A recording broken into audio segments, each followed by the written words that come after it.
Ada satu kesalahan awal yang sering tidak disadari. Bukan karena kurang wirid, bukan karena tidak punya guru, dan bahkan bukan karena dosa besar yang tampak jelas. Kesalahan ini justru lahir dari niat yang terlihat baik, namun diam-diam menutup pintu batin sebelum ia sempat terbuka. Bayangkan seseorang berdiri di depan sebuah gerbang tua. Gerbang itu tidak terkunci, tidak dijaga, dan tidak tersembunyi. Namun setiap kali ia mencoba masuk, gerbang itu terasa seperti dinding. Ia mendorong lebih keras, berusaha lebih tekun, menambah amalan, meniru laku orang lain. Tetapi hasilnya tetap sama. Hampa, sunyi, gelap. Lalu muncul pertanyaan yang mengganggu. Apakah jalan batin ini memang bukan untuk semua orang? Atau ada sesuatu yang keliru sejak langkah pertamanya? Dalam banyak tradisi kebijaksanaan lama, baik yang tersimpan dalam manuskrip kuno, petuah para arif, maupun nasihat para penjaga ilmu, selalu ada peringatan halus. Jalan batin bukan ditutup dari luar, tetapi tertutup dari dalam. Dan penutup itu seringkali kita pasang sendiri, tanpa sadar. Video ini tidak akan membahas ritual berat, tidak juga menjanjikan kemampuan gaib atau keistimewaan lahiriah. Yang akan kita ungkap adalah sesuatu yang jauh lebih sunyi, namun menentukan. Sebuah kesalahan mendasar yang sering dilakukan di awal perjalanan batin. Kesalahan cara memandang diri, cara berniat, dan cara menempatkan aku di hadapan Yang Maha Mengatur. Kesalahan ini halus. Ia menyamar sebagai kesungguhan. Ia bersembunyi di balik semangat hijrah batin, pencarian makna, bahkan di balik keinginan untuk dekat. Namun justru karena itulah ia berbahaya. Jika kesalahan ini tidak disadari, seseorang bisa berjalan puluhan tahun, belajar banyak istilah, menguasai banyak konsep, tetapi batinnya tetap terkunci. Di bagian-bagian selanjutnya kita akan menelusuri dari mana kesalahan ini berasal, mengapa ia diwariskan tanpa disadari, dan bagaimana tanda-tandanya mulai muncul dalam kehidupan sehari-hari. Bukan untuk menghakimi, melainkan untuk membuka kembali sesuatu yang mungkin pernah hampir terbuka, lalu tertutup. Dan sebelum kita melangkah lebih jauh, renungkan satu pertanyaan ini. Bagaimana jika yang menghalangimu bukan kurangnya cahaya, melainkan caramu menghadap cahaya itu sendiri? Jauh sebelum istilah jalan batin dikenal luas seperti hari ini, para penjaga kebijaksanaan sudah memahami satu kenyataan pahit. Tidak semua pencari tersesat karena niat buruk, sebagian justru tersesat karena salah memulai. Dalam naskah-naskah tua yang tidak banyak dibacakan, terdapat isyarat bahwa ilmu batin bukanlah sesuatu yang dipelajari seperti pengetahuan biasa. Ia diturunkan melalui keadaan, bukan sekadar kata. Karena itulah, di banyak peradaban lama, dari lembah sunyi Timur Tengah, biara-biara terpencil di Asia, hingga padepokan sunyi Nusantara, akses pada ilmu batin selalu diawali dengan penyelarasan niat, bukan penguasaan teknik. Para arif dahulu memahami sesuatu yang sering dilupakan hari ini. Kesalahan awal akan mengubah seluruh arah perjalanan. Seperti kompas yang melenceng 1 derajat, semakin jauh seseorang berjalan, semakin jauh pula ia tersesat, meski ia merasa terus melangkah maju. Dalam kisah-kisah kebijaksanaan kuno, sering diceritakan tentang murid yang rajin, tekun, dan disiplin, tetapi tidak pernah dibukakan. Sementara murid lain yang tampak biasa, bahkan sederhana, justru cepat menangkap isyarat batin. Bukan karena yang satu lebih pintar, melainkan karena yang satu tidak membawa beban yang salah sejak awal. Beban apakah itu? Dalam filsafat spiritual lama, ada satu konsep yang sangat dijaga. Keinginan untuk memiliki jalan batin. Begitu seseorang ingin memiliki pencerahan, menguasai rahasia batin, atau menjadi sesuatu yang istimewa, saat itulah jalan mulai mengeras. Di banyak peradaban, pengetahuan ini sengaja disamarkan. Ia tidak ditulis gamblang, tidak dijelaskan terang-terangan, bukan karena ingin merahasiakan kebenaran, tetapi karena bahasa biasa tidak mampu menjelaskan jebakan batin ini tanpa disalahpahami. Maka muncullah simbol, perumpamaan, dan larangan-larangan yang tampak aneh di permukaan. Ada ajaran yang melarang murid bertanya terlalu cepat. Ada yang meminta murid membersihkan hal-hal sepele sebelum masuk ke inti. Bahkan ada yang membiarkan murid menunggu bertahun-tahun tanpa diberi apa-apa. Semua itu bukan ujian kesabaran semata, melainkan cara untuk melihat apakah sang murid datang dengan tangan kosong atau membawa ambisi tersembunyi. Dalam konteks Nusantara sendiri, para leluhur memahami bahwa batin manusia seperti air. Air hanya bisa memantulkan langit ketika ia tenang. Jika air itu terus diaduk oleh keinginan, pencitraan diri, dan rasa aku sedang menempuh jalan khusus, maka yang muncul hanyalah bayangan yang terdistorsi. Kesalahan awal ini akhirnya diwariskan secara diam-diam dari generasi ke generasi, bukan sebagai ajaran tertulis, melainkan sebagai pola. Belajar untuk menjadi, bukan untuk melebur. Mengejar pengalaman, bukan kejernihan. Mencari tanda, bukan perubahan diri. Dan karena kesalahan ini terlihat seperti kesungguhan, ia jarang dipertanyakan. Di bagian berikutnya, kita akan mulai membongkar kesalahan awal itu secara perlahan, bukan dengan definisi kaku, tetapi dengan melihat bagaimana ia muncul dalam pikiran, perasaan, dan cara seseorang menjalani pencarian batinnya sehari-hari. Karena seringkali, pintu batin tidak tertutup oleh kunci yang rumit, melainkan oleh satu sikap kecil yang dianggap sepele sejak langkah pertama. Kesalahan awal itu tidak datang sebagai keburukan. Ia datang dengan wajah yang tampak suci. Banyak orang memulai jalan batin dengan satu kalimat dalam hatinya. Aku ingin lebih dekat. Kalimat ini terdengar lembut, bahkan terpuji. Namun di dalamnya sering tersembunyi satu hal yang jarang disadari. Aku masih berdiri di pusat. Inilah titik awal penguncian. Bayangkan sebuah ruangan gelap dengan satu jendela kecil. Cahaya hanya bisa masuk jika kita menepi. Tetapi jika kita berdiri tepat di tengah jendela itu, mengklaim cahaya untuk diri sendiri, justru bayangan kita yang memenuhi ruangan. Dalam perjalanan batin, bayangan itu bernama keakuan halus. Keakuan halus bukan kesombongan yang kasar. Ia tidak berteriak, "Aku hebat." Ia berbisik, "Aku sedang berjalan. Ibatku sudah sampai sejauh ini. Aku berbeda dari orang kebanyakan." Tanpa sadar, pencarian batin berubah menjadi proyek pribadi. Ada target, ada pencapaian, ada perbandingan. Dan sejak saat itu, batin tidak lagi terbuka. Ia sibuk mempertahankan citra diri yang sedang bertumbuh. Kesalahan ini sering diperkuat oleh lingkungan. Kisah-kisah tentang orang yang dibukakan, cerita karomah, pengalaman mistik dan tanda-tanda luar membuat batin mulai menunggu sesuatu, menanti sensasi, mengharap pengakuan, meski hanya dari diri sendiri. Padahal dalam kebijaksanaan lama, tanda paling awal terbukanya batin justru adalah lenyapnya kebutuhan akan tanda. Namun karena ini tidak spektakuler, banyak orang melewatinya. Kesalahan berikutnya adalah mengira bahwa jalan batin adalah jalan menambah amalan, menambah pengetahuan, menambah lapisan identitas spiritual. Padahal jalan batin bekerja dengan arah yang berlawanan. Ia mengurangi reaksi, mengurangi tuntutan pada hidup, mengurangi kebutuhan untuk selalu merasa benar. Setiap kali seseorang memulai dengan niat, "Aku akan menjadi lebih," ia sedang membangun dinding halus. Dinding itu terbuat dari konsep, harapan, dan gambaran tentang diri ideal. Semakin rapi dinding itu, semakin sulit cahaya menembusnya. Dalam analogi lama, batin diibaratkan cermin. Cermin tidak perlu dihias agar bisa memantulkan. Ia hanya perlu dibersihkan.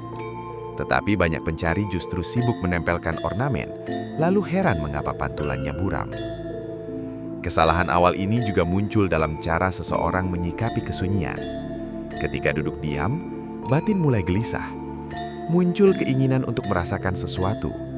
Ketika tidak ada apa-apa, muncul kekecewaan. Padahal, sunyi itulah pintu.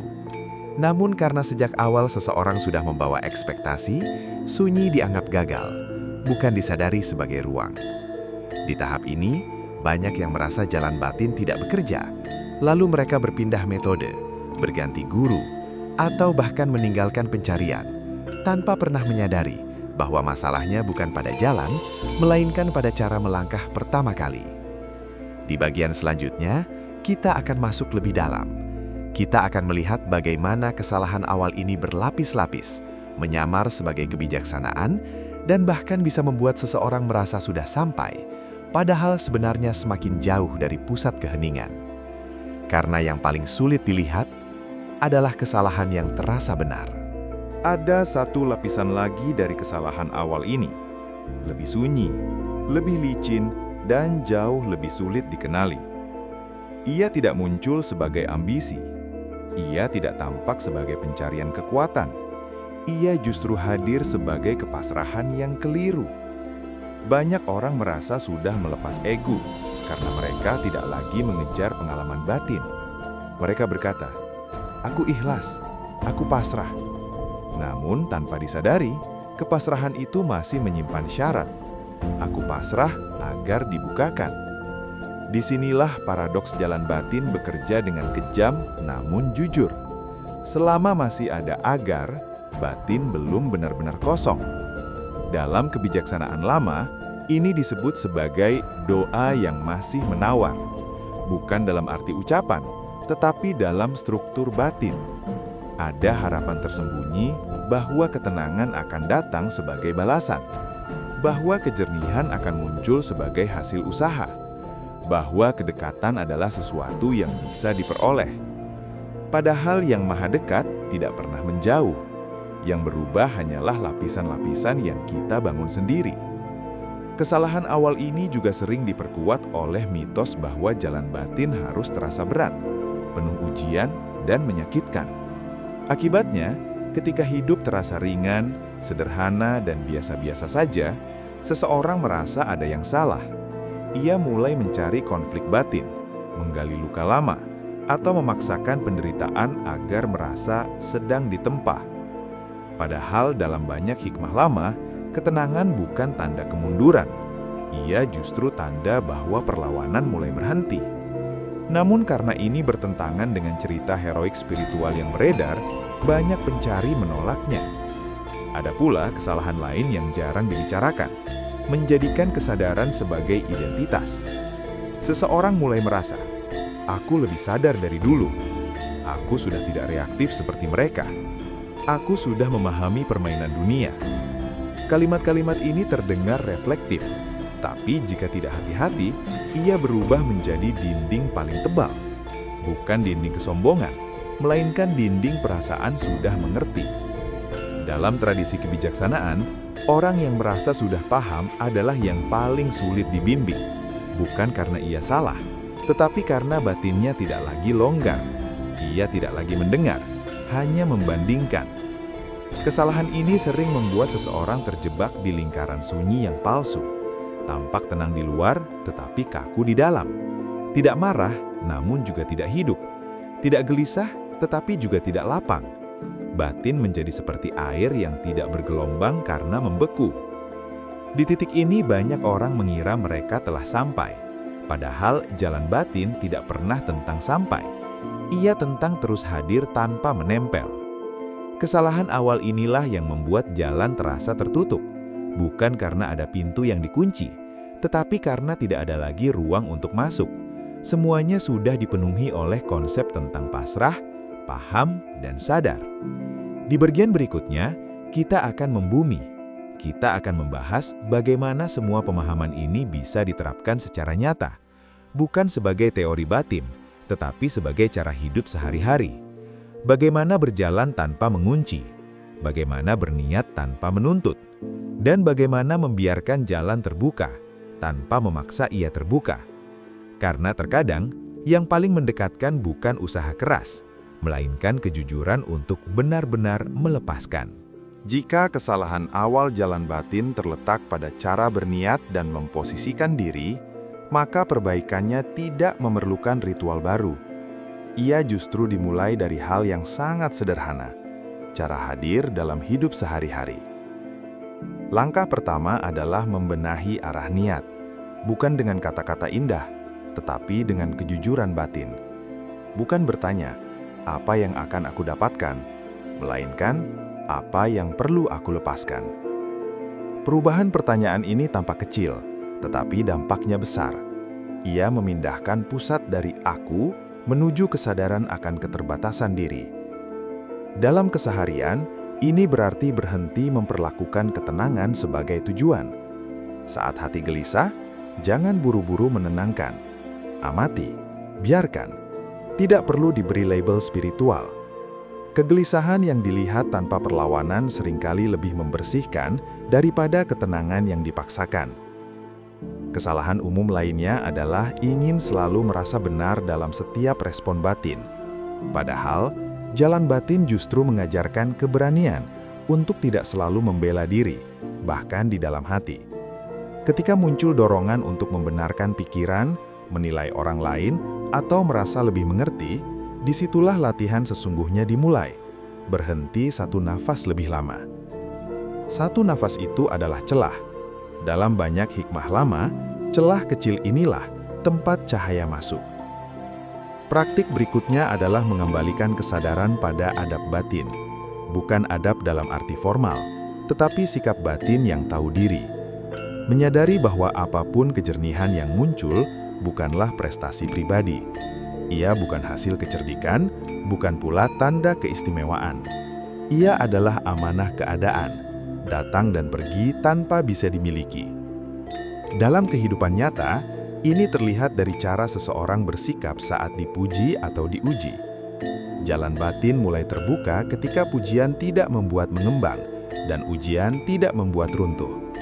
Bukan karena hati kebal, tetapi karena tidak lagi menggenggam gambaran tentang diri.